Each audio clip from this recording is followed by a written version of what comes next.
이런 것들이 여러 개가 다 들어가 있는데 확인하시고요. 이거는 속일 수가 없습니다. 안녕하십니까, 운수대통 안 실장입니다. 앞으로 계속 알려드릴 세 가지는 수입에 좀 가장 막대한 영향을 끼치는 완제, 무제, 매출제입니다. 첫 번째 편 완제편을 좀 설명을 드려보겠습니다. 가장 원하시고 마음에 들어 하시는 것이 아니지 않나 싶습니다. 저한테도 상담 주시는 분들 중에 여긴 완제예요, 무제예요, 아니면 여기 간혹 매출제예요 이렇게 물어보시는데, 그럼 정확히 완제가 무엇인지 제가 한번 말씀을 드려보겠습니다. 좀 곰곰이 생각해 보시면 운송료 이외에, 그러니까 내가 배송을 하기 위해 쓰는 비용 이외에 기름값이나 뭐 톨비들을 지원받는다, 뭐 이 정도로 생각하실 텐데요. 완제에는 그 외의 것들도 지원받는 것들이 있습니다. 완제는 이렇게 보시는 게 가장 정확합니다. 운송료 이외의 비용을요, 화주와 원청사가 계약한 내용대로 지급받는다입니다. 자, 돌려받는다, 100% 받는다, 이런 것들이 아닙니다. 원청사와 화주가 계약한 내용대로 운송료도 포함되어 있겠지만 운송료 이외의 비용을 받으시는 겁니다. 그래서 완제에는 뭐 식비가 들어가 있는 것도 있고요, 뭐 휴무, 뭐 유니폼비, 이런 것들이 여러 개가 다 들어가 있는데 크지 않은 부분들이니까 크게 신경을 쓰지 않으셔도 됩니다. 하지만 우리가 기름값이나 톨비는 정확하게 아셔야겠죠? 우리 톨비는 크게 문제가 될 게 없습니다.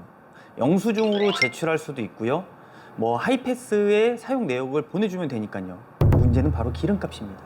자, 보겠습니다. 우리는 완제로 기름값을 100% 지원해 드린다. 혹시 이런 거 문구 보신 적 있으신가요? 100% 지원이라, 제가 말씀드렸죠. 원청과 화주가 계약한 비용을 받으시는 거라고요. 그럼 어떤 형태로 계약을 하냐면요, 연비 계산을 하게 됩니다. 자, 제가 예로 편의점을 들어보겠습니다. 저온과 상온 차량이 있습니다.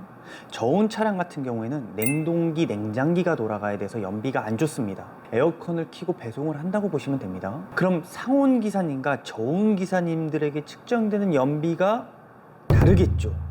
저온 기사님들에게 지급되는 연비 기준을 상온 기사님들에게 지급해준다? 아마 상온 기사님들은 수입이 10%는 올라가실 겁니다. 이게 왜 그런지 계산을 한번 해봐 드릴게요. 내 차가 1리터 주유를 하면 몇 킬로를 가는지 우선은 아셔야 됩니다. 차량의 연비 표현이 되니까요. 저온 차량을 하나만을 들고 제가 좀 예시를 들어 드릴게요. 저온 차량이 기름을 뭐 많이는 먹지만 그냥 예시라고 봐주시면 되겠습니다. 1리터에 제 거는 5킬로를 갑니다. 하지만 화주와 원청사의 계약 시 저온 차량이 6km로 간다고 계약을 맺었다고 보겠습니다. 이거 손해인가요, 수익인가요? 최대한 쉽게 제가 한번 표현을 해보겠습니다. 나는 1,000원을 받고 5걸음을 갈 수 있습니다. 하지만 상대방이 아니 너는 1,000원을 받고 6걸음을 갈 거야 라고 말하는 겁니다. 힘을 더 쓰라는 겁니다. 손해입니다. 그럼 조금 다르게, 나는 1,000원을 받고 5걸음을 갈 수 있는데 1,000원을 받고 4걸음만 가도 돼 라고 하면 어라? 우리는 1걸음을 덜 가도 되니까 이게 수익입니다. 자, 전자는 8,000원을 받고 40걸음을 갈 수 있고요, 8 곱하기 5니까요. 예. 후자는 4걸음으로 측정하면 40걸음을 가는데 10,000원을 받게 되는 겁니다.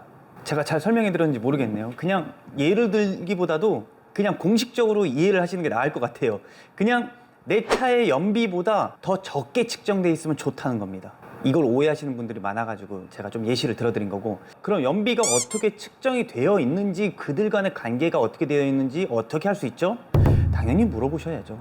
이거는 조금 센터마다 다르고 브랜드마다 달라서 모두를 완벽하게 바로 그 즉시 말해주기는 힘들 겁니다. 저 역시도 마찬가지로 남양주센터 CU는 어떤가요? 즉시 말씀드리면 바로 말이 나오지 않습니다.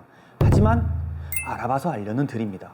자, 계속 가보겠습니다. 100% 기름값이 지원됩니다. 아니요. 수동 차량과 오토 차량, 당연히 수동 차량 기사님들이 더 수익이 나실 거고요, 연비가 좋으니까요. 노후된 차량, 신차, 당연히 신차 차량이 수익이 더 날 수 있습니다. 그럼 수동의 신차, 이게 좋은 건가요? 제가 이거 좀 차량으로 묶어서 설명드리니까 좀 더 이상해지는데, 정확히 연비가 얼마 측정되는지, 얼마의 측정을 계약했는지를 알아보시고요, 내 차 연비보다 낮으면 좋다 입니다.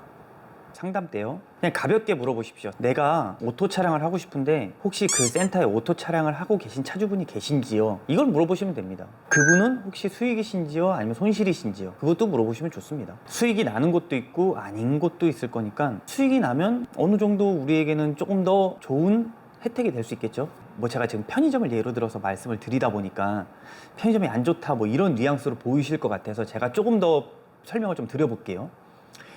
편의점은 대기업입니다. 역사가 긴 배송입니다. 과연 기업에서 이런 것들을 모를까요? 당연히 알죠. 기사님들에게 문제가 없게 다 조치는 취해 놓았습니다. 예를 들기 위해 제가 편의점을 이야기한 거고요. 저는 대기업이 아닌 소규모 완제에 대해서 설명드리고 싶어가지고 예를 들었던 겁니다. 완제는 무조건 기름값을 100% 지원을 받는다? 이게 이제 아니라요. 얼마의 지원을 해주느냐를 물어보시라는 겁니다. 편의점은 사실 기름값이 조금 남습니다. 아주 조금이요. 네. 기사님이 이미 센터나 기업에 요청을 해서 조율을 하고 그걸 또 조정을 해줍니다. 불이익이 있다면 당연히 컴플레인이 나오기 때문에요. 자, 오늘 내용 정리해 봐 드리겠습니다. 완제 100% 기름값을 지원을 받는다? 아닙니다. 화주와 원청사가 계약된 연비대로 지원을 받는다입니다. 그것을 확인하자이고요. 이건 100%입니다. 운송료, 지원받는 기름값, 톨비에 대해서는요. 부가세는 100% 받으셔야 됩니다. 이거는 속일 수가 없습니다. 연비 확인하시고요. 부가세가 100% 나오는지도 확인하시란 말씀입니다. 자, 오늘도 좋은 영상으로 찾아뵙고요. 자, 이상 운수대통 안 실장이었습니다. 감사합니다.